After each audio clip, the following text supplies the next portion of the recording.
Hi hello everyone so welcome back. तुम्हाला सर्वांना माहिती आहे दिस इज पूनम पवार आणि आपण मागच्या काही भागांपासून काही इंटरेस्टिंग टॉपिक्स जे आहेत ते घेत आहोत. आणि मागच्या भागांमध्ये आपण बघितलं होतं की खंड कोणते आहे पृथ्वीवरती, त्यांचं महत्त्व काय आहे, ते कुठे आहे, त्यांची जडणघडण कशी आहे, या संदर्भामध्ये आपण आढावा घेतला. आणि आज आपण एक नवीन सिरीज चालू करत आहोत. तुम्हाला माहितीच आहे सध्या आपली एक ऑनगोईंग मंडे 2 वाजेची सिरीज आहे that is based on climate change. आणि ह्या क्लायमेट चेंजला डिस्कस करत असताना तुम्हाला सगळ्यांना कळून चुकलं असणार आहे की ह्या सर्वांचं कुठेतरी अंतिम कारण जे आहे दॅट इज ऑल समस्यांचं जे मूळ आहे ते कुठे ना कुठे प्रदूषण आहे. आणि या प्रदूषणालाच डिस्कस करण्यासाठी आपण आजपासून एक नवीन सिरीज चालू करत आहोत दॅट इज सर्व समस्यांचे मूळ प्रदूषण. आणि या प्रदूषणाचे विविध प्रकार आणि ते पर्यावरणावर कशा पद्धतीने इम्पॅक्ट करतात त्या संदर्भामध्ये आपण ह्या चर्चासत्रांमध्ये आढावा घेणार आहोत. आणि आज आपण सुरू करणार आहोत क्लायमेट चेंजला सर्वाधिक इन्फ्लुएन्स करणारा घटक दॅट इज हवेचे प्रदूषण किंवा ज्याला आपण वायू प्रदूषण असंही म्हणतो. आपण दररोज सोमवार ते शुक्रवार सायंकाळी 7 वाजता यूट्यूबवर भेटत असतो. आणि दर सोमवार ते शुक्रवार आपण 8:30 वाजता मास्टर क्लासच्या निमित्ताने ॲपवर भेटत असतो. परंतु ही सिरीज जी आहे ही तुमच्या खूप महत्त्वाची राहणार आहे. पेपर 3च्या अनुषंगाने तुम्हाला ह्या सिरीजचा खूप जास्त फायदा होऊ शकतो. सो नक्की stay tune on this channel. So let's start with today's topic. जसं आपण म्हटलं की सर्व समस्यांचं मूळ जे आहे हे प्रदूषण आहे. त्या प्रदूषणाचं मध्ये पण आपल्याला एक बघायला मिळतं दॅट इज हवेचे प्रदूषण. हे क्लायमेट चेंजला डिरेक्टली इन्फ्लुएन्स करणारा हा एक घटक आहे. आता इथे लक्षात घ्यायचे की प्रदूषक म्हणजे काय हे सगळ्यात पहिले आधी जाणून घ्या. तुम्हाला सर्वांना माहिती आहे की प्रत्येक इकोसिस्टीम जी असते ती विविध घटकांनी बनलेली असते. आणि या विविध घटकांचे काही जैविक आणि काही अजैविक असे घटक असतात. यातले जे घटक आहे यांच्यामध्ये एक प्रकारचं संतुलन असतं. आणि या संतुलनापेक्षा एखादी गोष्ट जर वेगळी घडत असेल तर त्याला आपण कंटॅमिनेशन ह्या नावाने ओळखतो. म्हणजे काय तर आता आपण 2 परिसंस्थांचा एक उदाहरण म्हणून अभ्यास करूया. एक आहे वाळवंटी परिसंस्था आणि दुसरी आहे एक ज्याला आपण म्हणूयात हिमाचल प्रदेशमधलं एक मसुरी म्हणून ठिकाण आहे ते. ठीक आहे. आता मसुरी आणि एक वाळवंटी प्रदेश या दोघांमध्ये आता आपण कंपॅरिझन करणार आहोत. आता ज्या वेळेला आपण मसुरीचं कन्सिडरेशन करतो, जेव्हा मसुरी आपण कन्सिडर करणार आहोत त्यावेळेला तुम्हाला काय लक्षात येतं की सगळीकडे हिरवळ, छान ढगांनी टच केलेले डोंगर रांगा, लांबवर दिसणाऱ्या मोठ्या मोठ्या पर्वत रांगा, खूप सारी हिरवळ, खूप छान छान फुलं, खूप सारे बटरफ्लाय आणि मस्त मस्त खायला. ठीक आहे. आता ही झाली त्यांची सामान्य परिस्थिती. इथं फुलं बघणं, बटरफ्लाय बघणं, विविध प्राणी बघणं ही एक सामान्य गोष्ट आहे. त्याच वेळेला आपण दुसरी परिसंस्था कन्सिडर करूया दॅट इज वाळवंट. या वाळवंटामध्ये तुम्हाला काय दिसतं तर बेसिकली लांबवरपर्यंत पसरलेलं तुम्हाला वाळूचं फक्त मैदान. ठीक आहे. एखादा उंट दिसलं तर दिसलं एखादं काटेरी झुडूप, अदरवाईज काही नाही. आणि ह्या ठिकाणी युजली सरपटणारे प्राणी वगैरे तुम्हाला बघायला मिळतात. आता इथं प्रॉब्लेम काय होतो तर ह्या ठिकाणी काही वातावरणीय घटक आहे जे कॉन्स्टंट असतात. म्हणजे काय तर हिमाचलमध्ये तुम्हाला युजली खूप क्लाउड्स बघायला मिळते, ह्युमिडिटी बऱ्यापैकी बघायला मिळेल, शांत हळुवार वारा बघायला मिळेल, खूप सारे बटरफ्लायज बघायला मिळतील, बटरफ्लायजच्या माध्यमातून खूप सारे पोलन्स बघायला मिळतील, खूप सारी हिरवळ बघायला मिळेल. परंतु राजस्थानमध्ये धूळ शिवाय तुम्हाला दुसरं काही बघायला मिळणार नाही. म्हणजे काय तर या दोघही परिस्थितींमध्ये पोलन्स हे तुमच्या हिमाचल प्रदेश किंवा हिमालयामधले एक नॅचरल ऑक्युपंट आहे. तर वाळवंटी भागांमध्ये धूळ ही नॅचरल ऑक्युपंट आहे. आता तुम्हाला याला रिव्हर्स करायचं आहे. म्हणजे काय तर धुळीचं जे वादळ आहे ते तुम्हाला पोचवायचं आहे हिमाचलमध्ये. आता ज्या वेळेला धुळीचं वातावरण त्या ठिकाणी पोचतं त्यावेळेला इट ॲक्ट्स लाईक अ पल्युटंट. म्हणजे काय तर निसर्गाच्या विपरीत जाऊन ज्या वेळेला एखादा घटक एखाद्या वातावरणामध्ये अधिक प्रमाणामध्ये वाढतो त्याला आपण पल्युटंट म्हणतो. Anything excess is contaminant. इथे लक्षात घ्यायचं आहे. म्हणजे काय त्याचं साधं उदाहरण मी कायम देत राहते की तुमचं शरीर आहे, या शरीराला कार्बोहायड्रेट, फॅट आणि प्रोटीन या तिघांची गरज असते. हे तिघही ज्या वेळेला तुम्हाला व्यवस्थित प्रमाणामध्ये मिळतात त्यावेळेलाच तुमचं सिस्टीम व्यवस्थित चालते. परंतु यातले एकही घटक कमी झालं तरी सुद्धा तुमच्या शरीरामध्ये विविध प्रकारचे प्रॉब्लेम्स होऊ शकतात. याच पद्धतीने बेसिकली प्रत्येक इकोसिस्टीमची एक प्रक्रिया असते. त्या प्रक्रियेच्या विपरीत एखादा घटक जर वाढला तर अशा वेळेला बऱ्याचदा असा घटक जो आहे तो तुमच्या हवामानावर, तुमच्या इकोसिस्टीमवर विपरीत परिणाम करून देऊ शकतो. आता मी तुम्हाला सांगितलं की कंटॅमिनंट काय असतं. आता मी तुम्हाला सांगणार आहे की हवेमधले कंटॅमिनंट्स काय असतात.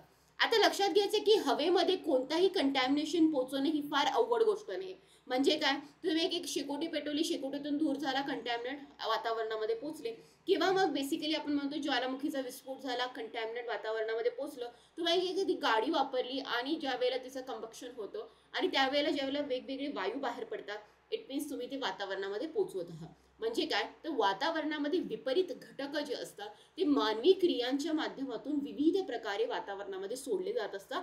आणि ज्या वेळेला हे सामान्य परिस्थितीपेक्षा जास्त होत्या, तुम्ही जर आपली ग्रीन हाऊस गॅसेसची सिरीज बघितली, सिरीजमधला पार्ट बघितला असेल, तुम्हाला मी सांगितलेले आहे की these greenhouse gases are not basically your enemy. Enemy is that की त्यांच्या कॉम्पोनंटपेक्षा जास्त वेळेला तुम्ही ज्या वेळेला ते रिलीज करता त्यावेळेला ते प्रॉब्लेमॅटिक होतं. अशा वेळेला तुम्ही बघू शकता की बेसिकली प्रत्येक गॅस वातावरणाच्या वेगवेगळ्या घटकांना अफेक्ट करत असतो. म्हणजे काय, तर nitrogen, hydrocarbon, then carbon monoxide usually smog तयार करू शकतात.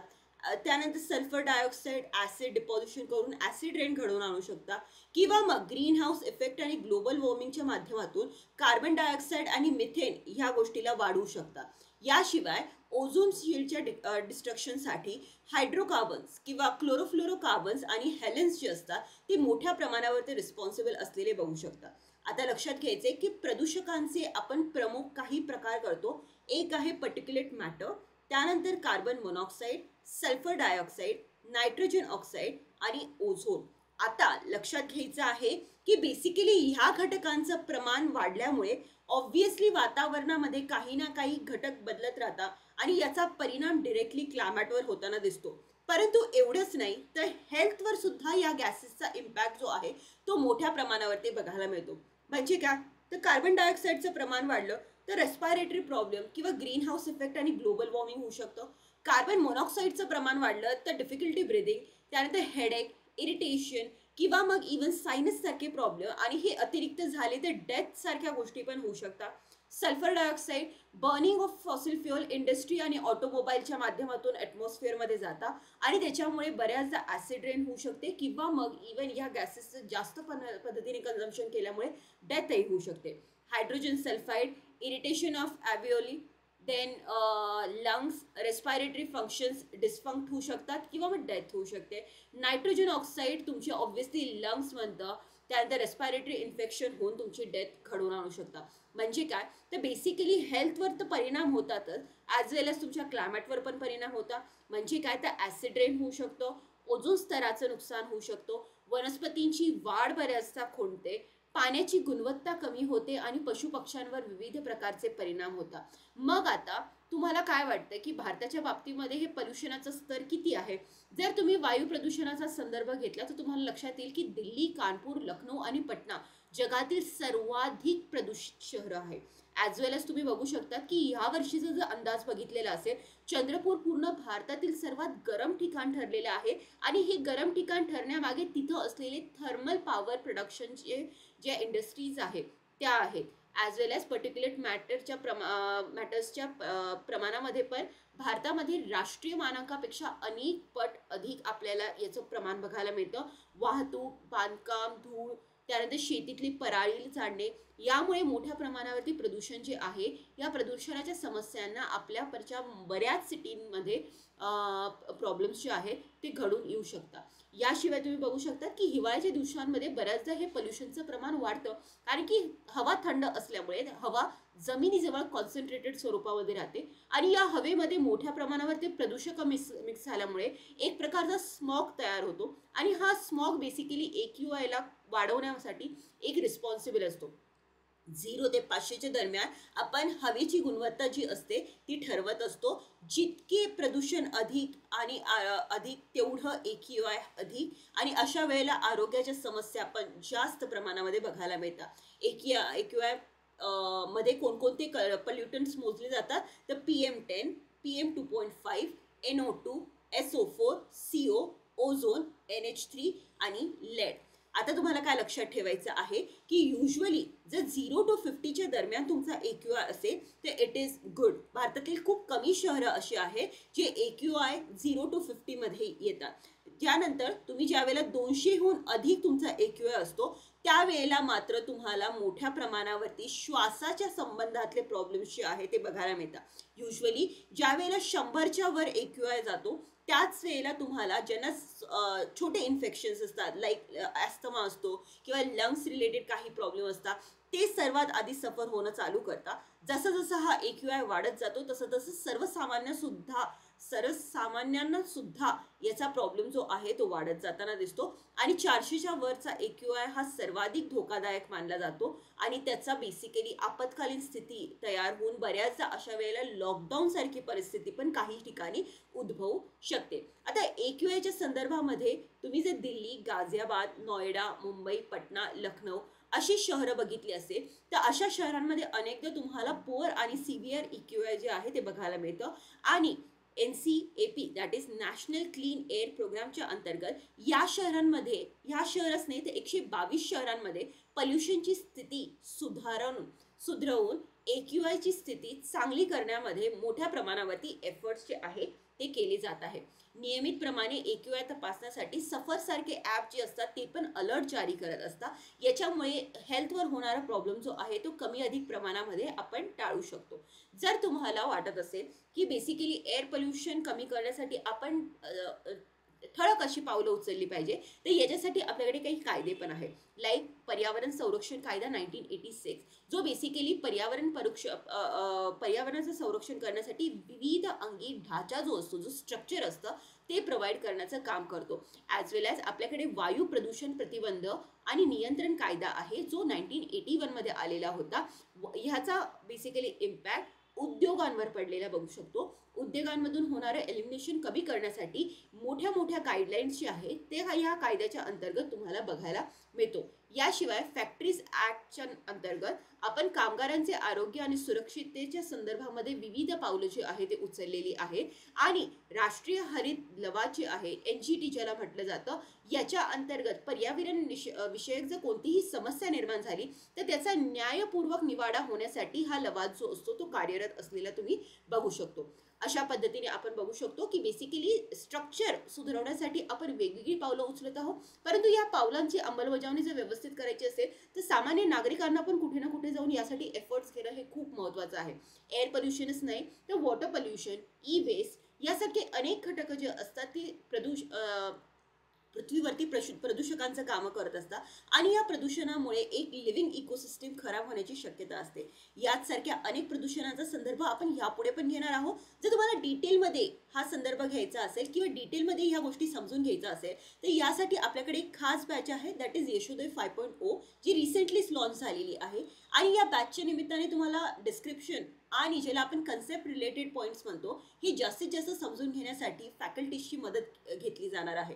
जर तुम्हाला ह्या बॅचमध्ये एनरोलमेंट करण्यासाठी इंटरेस्ट असेल तर आता खरंच एक चांगला टाईम आहे, कारण की आपण आणलेला आहे जय महाराष्ट्र सेल जो 1 मे पर्यंत राहणार आहे. बेसिकली याच्यामध्ये तुम्हाला 79,999चा कोर्स जो आहे तो मिळणार आहे फक्त 32,499 रुपीजला. ॲज वेल एज जी मुलं कंबाईनसाठी प्रिपेअर करत आहे त्या कंबाईनसाठी सुद्धा आपण हा कोर्स आणलेला आहे फक्त 5,500ला.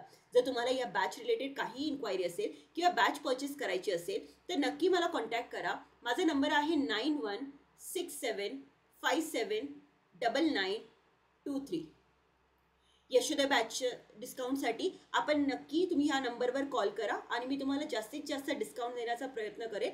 ॲज वेल ॲज जर तुम्हाला बॅच डायरेक्ट लिंकद्वारे परचेस करायची असेल तर you can always use my coupon code Poonam Pawar to get a maximum discount benefit. If you have any financial crisis हे सगळे प्रोग्राम्स आपल्याला EMI तत्वावर सुद्धा अवेलेबल आहेत. सो या बॅचेसचे ॲज वेल ॲज आपल्याकडे अनेक इतरही बॅचेस आहेत ज्याच्यामध्ये NCERT RRV सारख्या बॅचेस पण आहे. सगळ्या बॅचेसची लिंक्स तुम्हाला डिस्क्रिप्शनमध्ये बघायला मिळतील. या बॅचेसमध्ये नक्की एनरोल करा आणि use my coupon code Poonam Pawar to get a maximum discount benefit. आपण दररोज सारखं सायंकाळी 7 वाजता नक्की भेटणार आहोत. Till then, bye bye and have a great day. Bye.